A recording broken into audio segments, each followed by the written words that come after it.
स्वागत करते हैं आपका हमारे चैनल के अंदर। आज हम बात करेंगे नरनौद विधानसभा क्षेत्र के बारे में। राम कुमार गौतम जो तो जेजेपी के यहाँ पर पिछले विधानसभा चुनाव के दौरान जीते थे, जिन्होंने कैप्टन अभिमन्यु को जो तो पछाड़ा था। वैसे तो मैं आपको बता दूं कि भारतीय जनता पार्टी ने भी काफ़ी अच्छी इसको जो टक्कर दी थी। यहाँ पर कई अन्य पार्टियाँ भी थी, जिसमें BSP, INLD, Indian national Congress party, लेकिन वो 10,000 का भी आंकड़ा छूने में कामयाब नहीं हुई थी। 61,406 वोट हासिल करके कैप्टन अभिमन्यु बीजेपी के जो तो सेकंड नंबर के प्रत्याशी रहे थे। लगभग 8% के करीब का जो तो डिफरेंस रहा था, जिसमें जो तो मैं आपको बता दूं जेजेपी के राम कुमार गौतम ने जीत दर्ज की थी, जो 73,435 वोट जो तो उन्होंने हासिल किए थे। यह अपने आप में काफ़ी बड़ी बात है, क्योंकि मैं आपको बता दूं कि पिछली दफ़ा जो विधानसभा चुनाव हुए थे, यहाँ पर काफ़ी कुछ चीज़ें हुई थी जिसको लेकर जेजेपी और बीजेपी के अंदर अच्छी जो तो चकमक देखने को मिली थी, जिस अच्छा चकल्लस देखने को मिला था, अच्छा मुकाबला देखने को मिला था नरनौद के अंदर।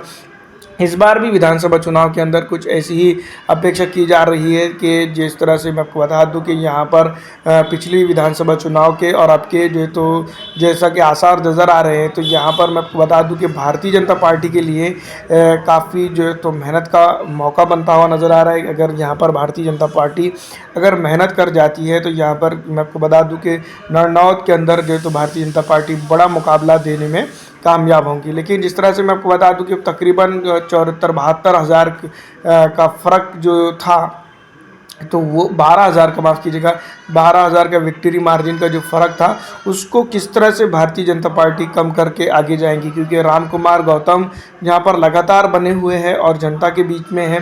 जो वो अलग बात है कि यहाँ पर जो तो वो सत्ताधारी पक्ष में थे और अब जो तो वो विपक्ष में बैठे हुए हैं।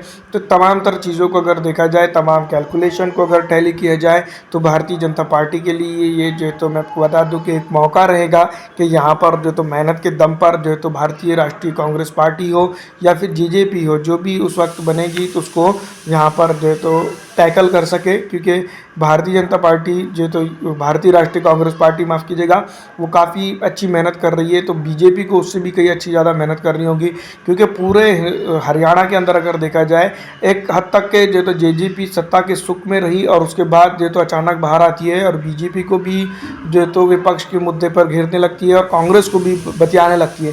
तो ये तमाम तरह चीज़ों को अगर देखा जाए, तो यहाँ पर कहीं ना कहीं ये बात हम कह सकते हैं कि जेजेपी का जो रुख रहा कि एक वक्त सत्ता में रही, फिर उसके बाद जो तो स्प्लिट होकर सत्ता से बाहर होकर मैं आपको बता दूं कि दोनों को ही घेरने लगी है। तो ये जो जनता कहती है कि जेजेपी को वोट मतलब बीजेपी को वोट, वो इस बार साबित होता हुआ नज़र भी आ रहा है। ज़मीनी हकीकत कुछ और बता रही है। फिलहाल देखना ये होगा कि क्या और जनता के मूड में क्या है। फिलहाल इस वीडियो में इतना ही दोस्तों।